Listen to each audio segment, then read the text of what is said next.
So, welcome YouTube, welcome Facebook, welcome Twitter, and welcome LinkedIn. All right. We'll put our website here.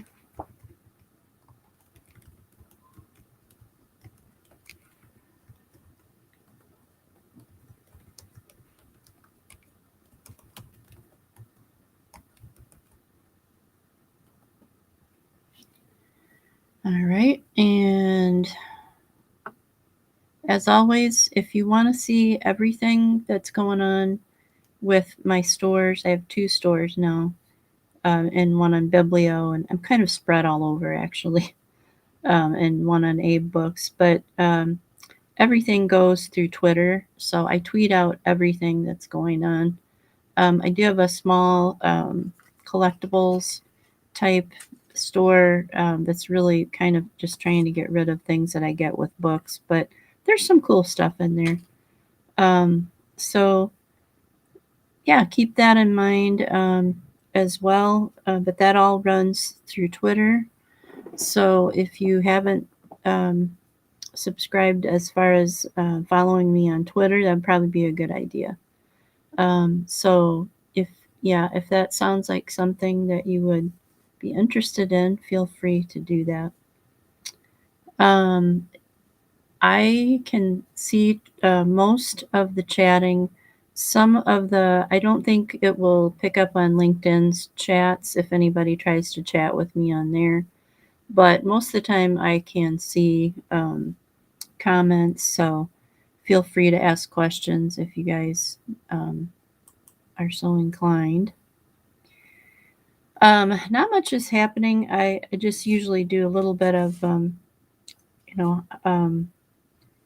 house cleaning or whatever when I get on here. But there's active sales in both stores, and we are basically just doing summer reading right now, and then I will be probably September. I'll probably stop first part of September, and then I have to switch gears to Christmas season. So for people like me who work in retail, that's what we end up having to do. So I just wanted to share that with you, how the schedule will probably go with this book, and also have to renew it because it's a library book. Because I couldn't find a copy for some reason. I don't know, but I tried to buy one and I never could get it. So anyway, we have one. The library stepped up and we got one. So I'm just going to go ahead and start reading. This book is, if you don't know, it's Death on the Nile by Agatha Christie. It's a Hercule Poirot book, and he is one of Agatha Christie's main characters in her books. I forget exactly how many books there are with him in it. I think there's something like, I don't know, like 23 or something. I read the other day about that, but there's a lot of books with his character in it. And this one, I feel like this is one of the best ones, in my opinion. I don't know, probably everyone else that likes Agatha Christie probably has their own opinion and which ones they enjoy more. But so we're going to go ahead and get started. Looks like we're about at 7:30, so I usually read for about 15 to 20 minutes, depending on where I end up in sections here, because it's really divided up kind of oddly. But so anyway, let's see. So we're in. It doesn't really have chapter names, but it just has 9 on here, so we'll go ahead with that. In an apartment overlooking Central Park in New York, Mrs.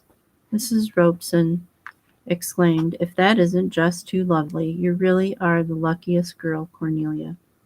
Cornelia Robeson flushed responsibly. She was a big, clumsy-looking girl with brown, dog-like eyes. "Oh, it will be wonderful," she gasped. "Oh," Miss Van Schuyler inclined her head in a satisfied fashion at this correct attitude on the part of poor relations. "The only I've always dreamed of a trip to Europe," sighed Cornelia, "but I just didn't feel like I'd ever get there." "Miss Bowers will come with me, as usual, of course," said Miss Van Schuyler, "but as a social companion, I find her very limited, very limited. There are many little things that Cornelia can do for me." "I'd just love to, Cousin Marie," said Cornelia eagerly. "Well, well, then that's settled. And Miss Van Schuyler, just run and find Miss Bowers, my dear. It's time for my eggnog." Cornelia departed. Her mother said, "My dear Marie, I'm really most grateful to you. You know, I think Cornelia suffers a lot from not being a social success.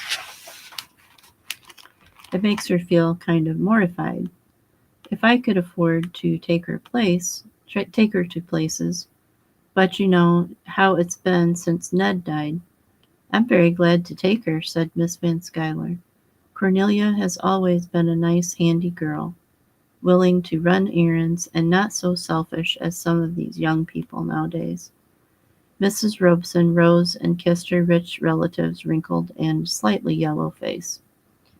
"I'm just ever so grateful," she declared. On the stairs she met a tall, capable-looking woman who was carrying a glass containing a yellow, foamy liquid. "Well, Miss Bowers, so you're off to Europe?" "Why, yes, Mrs. Robeson." "What a lovely trip." "Why, yes, I should think it would be very enjoyable. But you've been abroad before?" "Oh, yes, Mrs. Robeson. I went over to Paris with Miss Van Schuyler last fall, but I've never been to Egypt before." Mrs. Robeson hesitated. "I do hope there won't be any trouble." She had lowered her voice. Miss Bowers, however, replied in her unusual tone, "Oh, no, Mrs. Robeson, I shall take good care of that. I keep a very sharp lookout always." But there was still a faint shadow on Mrs. Robeson's face as she slowly continued down the stairs. Now, this is a new section, changing characters, I believe. In his office downtown, Mr. Andrew Pennington was opening his personal mail. Suddenly, his fist clenched itself and came down on his desk with a bang. His face crimsoned, and two big veins stood out on his forehead. He pressed a buzzer on his desk, and a smart-looking stenographer appeared with a commendable promptitude. "Tell Mr. Rockford to step in here." "Yes, Mr. Pennington." A few minutes later, Sterndale Rockford, Pennington's partner, entered the office. The two men were not unlike, both tall, spare, with graying hair and clean-shaven, clever faces. "What's up, Pennington?" Pennington looked up from the letter he was rereading. He said, "Lynette's married." "What?" "You heard what I said. Lynette Ridgway's married." "How? When? Why didn't we hear about it?" Pennington glanced at the calendar on his desk. "She wasn't married when she wrote this letter, but she's married now. Morning of the 4th, that's today." Rockford dropped into a chair. "Phew! No warning? Nothing? Who's the man?" Pennington referred again to the letter. "Doyle, Simon Doyle. What sort of a fellow is he? Ever heard of him?" "No, she doesn't say much." She scanned the lines of clear, upright handwriting. got an idea there's something hole and corner about the business. That doesn't matter. The whole point is she's married. The two eyes the eyes of the two men met. Rockford nodded. This needs a bit of thinking out, he said quietly. What are we going to do about it? I'm asking you. The two men sat silent. Then Rockford asked, Got any plan? Pennington said slowly, The Normandy sails today. One of us could just make it. You're crazy. What's the big idea? Pennington began, Those British lawyers, and stopped. What about 'em? Surely you are not going over there to tackle 'em. You're mad. I'm not suggesting that you or I should go to England. What's the big idea then? Pennington smoothed out the letter on the table. Lynette's going to Egypt for her honeymoon. Expects to be there a month or more. Egypt, eh? Rockford considered. Then he looked up and met the other's glance. Egypt, he said. That's your idea. Yes, a chance meeting. Over on a trip, Lynette and her husband, honeymoon atmosphere. I might be done. Rockford said doubtfully, She's sharp. Lynette is. But, Pennington went on softly, I think there might be ways of managing it. Again their eyes met. Rockford nodded. All right, big boy. Pennington looked at the clock. We'll have to hustle, whichever of us is going. You know, said Rockford promptly, you always made a hit with Lynette. Uncle Andrew, that's the ticket. Pennington's face had hardened. He said, I hope I can pull it off. You've got to pull it off, his partner said. The situation's critical. All right, now here's another section. And I think what I'll do is read maybe 2 more sections and then we'll call it a night. So this is another situation in the book, and more different characters. William Carmichael said to the thin, weedy youth who opened the door inquiringly, Send Mr. Jim to me, please. Jim Fanthorpe entered the room and looked inquiringly at his uncle. The older man looked up with a nod and grunt. There you are. You asked for me? Just cast an eye over this. The young man sat down and drew the sheaf of papers toward him. The elder man then watched him. Well, the answer came promptly. Looks fishy to me, sir. Again, the senior partner of Carmichael Grant and Carmichael uttered his characteristic grunt. Jim Fanthorpe reread the letter which had just arrived by air mail from Egypt. It seems wicked to be writing business letters on such a day. We have spent a week at Mena House and made an expedition to the Fayum. The day after tomorrow, we are going up the Nile to Luxor and Assuan by steamer, and perhaps on to Khartoum. I think it's Tum. When we went into Cook's this morning to see about our tickets, who do you think was the first person I saw? My American trustee, Andrew Pennington. I think you met him 2 years ago when he was over. I had no idea he was in Egypt, and he had no idea that I was, nor that I was married. My letter telling him of my marriage must just have missed him. He is actually going up the Nile on the same trip that we are. Isn't it a coincidence? Thank you so much for all you have done in this busy time. And I think that's probably from Lynette, but I don't know. As the young man was about to turn the page, Mr. Carmichael took the letter from him. That's all, he said. The rest doesn't matter. Well, what do you think? His nephew considered for a moment. Then he said, Well, I think not a coincidence. And the other nodded approval. Like a trip to Egypt, he barked out. You think that's advisable?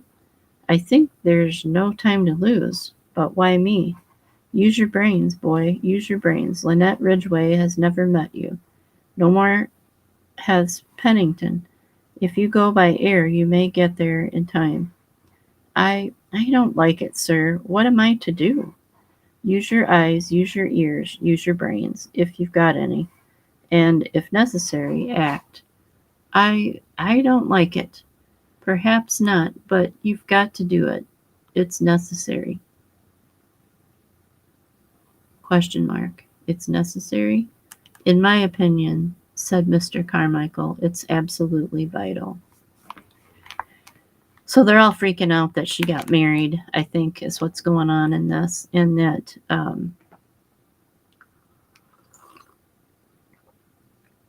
Lynette got married and didn't consult her lawyers or, any of her legal people.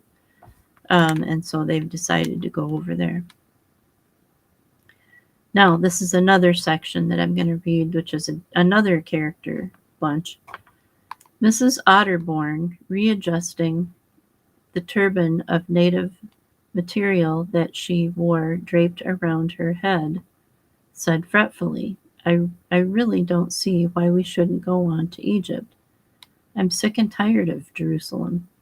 As her daughter made no reply, she said, You might at least answer when you're spoken to. Rosalie Otterborn was looking at a newspaper reproduction of a face. Below it was printed, Mrs. Simon Doyle, who before her marriage was the well-known society beauty, Miss Lynette Ridgway. Mr. and Mrs. Doyle are spending their holiday in Egypt. Rosalie said, You'd like to move on to Egypt, Mother? Yes, I would, Mrs. Otterborn snapped. I consider they're treating us in the most cavalier fashion here. My being here is an advertisement. I ought to get a special reduction in terms, which I hinted as much. I consider they were most impertinent. Most impertinent. I told them exactly what I thought of them. The girl sighed. She said, One place is very like another. I wish we could get right away. And this morning, went on Mrs. Otterborn, the manager actually had the impertinence to tell me that all the rooms had been booked in advance and that he would require ours in 2 days' time. So we've got to go somewhere. Not at all. I'm quite prepared to fight for my rights. Rosalie murmured, I suppose we might as well go on to Egypt. It doesn't make any difference. It's certainly not a matter of life and death, agreed Mrs. Otterborn. But there she was, quite wrong. For a matter of life and death was exactly what it was. Okay, so now this is the end of part 1, and next week we will do part 2, which is Egypt. And that's what it's called, is Egypt. So it's in kind of odd, I don't know. Now we're finally getting into chapters, but they're really not labeled as such. So they just do it a little differently, I guess, with this publisher. So next Monday will be part 2. Egypt is the section that we'll be going into next week. And yeah, so thanks for coming with me on this journey through Death on the Nile. One of my favorite books. Thank you, everyone, on Instagram. Dawn and, Darwin, sorry. I get names mixed up. And Initial Letters. Thank you for joining. And thank you on probably Facebook, I'm guessing, but could be a different one. And if you have any questions or anything, please feel free to type them in. I should be able to see those. And we will see you next week. Like I said, 7:30 Central Standard Time. Alrighty. Have a great week. Bye.